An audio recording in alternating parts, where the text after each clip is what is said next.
There is nothing worse than setting up a collection launch email after months and years of growing your email list of customers and subscribers, only for it to land in the spam inbox. Or worse, not be delivered at all.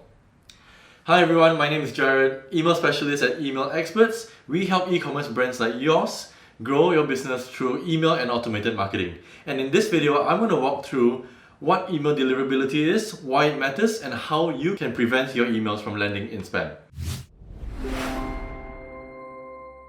So what is deliverability?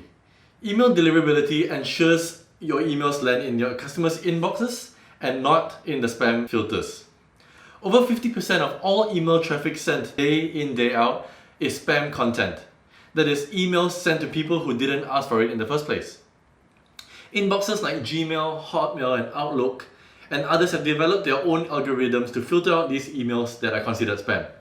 So understanding what spam filters look out for can help your business and help your emails land in the right inboxes. So, how do we know when an email is landing in the spam filter? We never know for sure if an email has landed in a spam filter or not, but we can tell from looking at the open rates as a proxy. For example, if you see your open rates on Gmail are usually between 20 to 25%, and suddenly it drops to 10%. Therefore, you know that emails are most likely landing in the spam filters, so users aren't seeing the emails and therefore not opening them. So how does an inbox decide to send an email to the spam filter?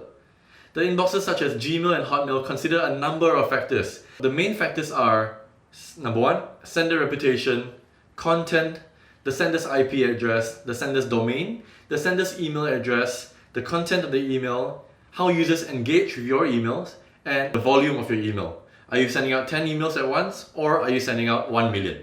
Let's start off with the first point, sender reputation. What is sender reputation? So sender reputation is a secret score that inboxes like Gmail keep on senders of emails. Think of it like your credit score. If you have a good credit score from your past history of paying down your credit on time, clearing your credit card debt, then you have a good credit score. Similarly, this sender reputation score keeps track of the behavior of senders over time to see if the brand has a history of sending quality emails to consenting users, or if they send poor quality emails and spamming their email list. How does it work? Well, you can think of it this way. An email needs a score of 20 or above to land in an inbox. If it scores less than 20, it will land in spam. If you have a sender reputation score of less than 10, then it won't even be delivered to the email address at all in the first place. So if you have a sender reputation of 18, then all other factors together must make up for the extra 2 points for your email to have a score of 20 to land in the inbox. So if you have non-spammy subject lines, if you're sending to an engaged list, and if you use live text within your email, then chances are your email will land in the inbox. This will also boost your sender reputation overall from an 18 overall to a 19, so that next time it's even easier for you to send out emails that will land in the customer's inbox. Over time, if you've followed best practice in email marketing, continuously send to engaged lists, you may grow your sender reputation to 30. And at that point, you can be more brave and be more confident in sending out emails that have more promotional language in nature. On the other hand, if you constantly send spammy emails with spammy subject lines and sending out to stale subscribers, then your email will more likely than not end in their spam filters. Over time, if you keep on continuing this bad practice, sending out to have low engagement, your sender reputation might sink to 17, from 18 to 17. And so landing in the inbox in the future will take even more effort to make that 3 points required. Moving on, let's talk about the design and the copy factors within an email itself. For this section, I've broken it down to 3 main areas. Area number 1, using text as live text. If you're an e-commerce brand that photoshops text on images and then stitches these images together in Klaviyo or your email provider, then this section is important to you.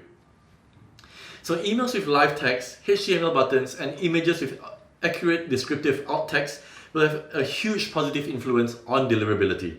Because these emails are designed to be more accessible for the audience, they load quicker, so inboxes reward brands that make their emails more user-friendly. As a rule of thumb, you should have at least 35% of your email as text and the remainder 65% as images. And if you follow this rule of thumb, your email will have a much higher chance of landing in the inbox. Section number 2, spammy words. So in the subject line, content, copy, and headings, spammy words and phrases is a big no-no. It will hurt your email deliverability. In subject lines, if you use spammy factors such as all caps or single words such as hey. I know it worked for Obama back in 2012, but it certainly won't work today. If you use a lot of exclamation points, if you use ellipses, so if your email subject lines go something like this, one day only, 30% off, get yours now, buy one free one, hurry up, get it now, exclamation mark, exclamation, exclamation mark, in all caps, chances are your email will be deemed as very spammy in nature and will land in spam folders. So other things such as starting your subject lines with re or forward colon. I know a lot of internet marketers out there like to practice doing this method, but these are very deceptive and will hurt deliverability. Lastly, be mindful of typos because con artists are known to have bad grammar. We also don't want to mislead readers. While not directly spam factors, subject lines that don't reflect the content of the email inside. So for example, if you use clickbaity subject lines, it will also be seen as deceptive and can frustrate users, leading to them marking your emails as spam, which will in turn hurt your email deliverability. Now moving on, how users respond and interact with your email will also influence your sender reputation and the deliverability of your future emails. Here are some key metrics that will have significant influence on email deliverability. Number 1, opens and clicks. If users open and clicks on your emails, especially if they regularly do it, then it will have a positive influence on your sender reputation. To increase open and click rates, you should monitor the type of content that users do and do not like and send more of the content that they engage with regularly. For example, if you're a protein brand and you're sending out recipes, or if you're sending out workout programs, and if you see your readers are more engaging with your recipe type of emails, then in the future you should consider writing more of recipe content. Number 2, you should also be mindful for low engagement. Low engagement is most commonly caused by an aging list or stale content.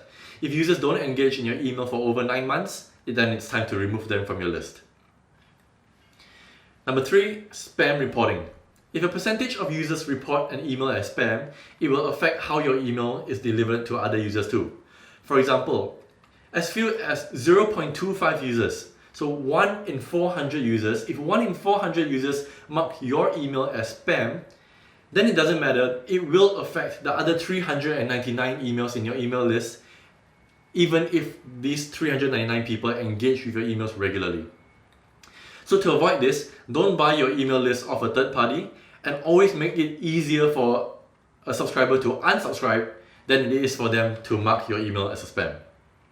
Number 4, unsubscribe rates. This is important. Users unsubscribing from your email list do not have a negative impact on deliverability, as long as you respect it. So if you keep on sending emails to people who have unsubscribed from your emails, then chances are they will mark your emails as spam, and which will hurt your email deliverability. So don't be afraid of users unsubscribing, because if a user unsubscribes, this is a disinterested user leaving your list anyway. That is much better than them staying on, dragging down your open rates, or marking spam complaints. Last but not least, you want to send out your emails regularly. There's a good balance between sending frequently enough and not annoying your customers. If you send too infrequently, customers will forget that they even signed up and gave you marketing permission in the first place, which will have the heightened risk of marking your emails as spam. On the other hand, if you send out your emails too regularly with low quality content, it can also lead to customers being disengaged. So as a rule of thumb, you should send your emails at least once a fortnight, up to 4 times a week, depending on the quality and the engagement of your emails. So here are 6 key takeaways. Number 1, never ever buy lists of email addresses. If you do this, many of them will mark your emails as spam, and this can be difficult, if not impossible, for you to recover from. Number 2, use a reputable sending service. Established platforms such as MailChimp, Klaviyo, or OmniSense put in good measures that ensure brands like yours don't send out spammy emails. Number 3, always remove disengaged subscribers. If a user doesn't engage with your emails for more than 9 months, remove them. Number 4, always follow design best practices. As a rule of thumb, have a ratio of at least 35% live text to 65% images. If you can use 40%, even better. Number 5, don't use spammy subject lines. Spammy subject lines may help pump a sale in the short term, but it will hurt your sender reputation in the long run. And number 6, monitor user engagement. For example, in Klaviyo reports, view the Advanced Reports tab in the email to see the breakdown of open rates by email domain. Hotmail usually has a stricter spam filter, so always remember to keep an eye out for that. So this concludes the end of this video. If you learned anything in this video, I would really appreciate it if you could smash the like button, click subscribe, then turn on the notification bell to be notified the next time we post a video. We post videos every fortnight to help business owners like you grow your business through email and automated marketing. My name is Jared. Feel free to leave a comment down in the comment section and we might turn it into a video in the future. Thank you for watching and I'll see you in the next one.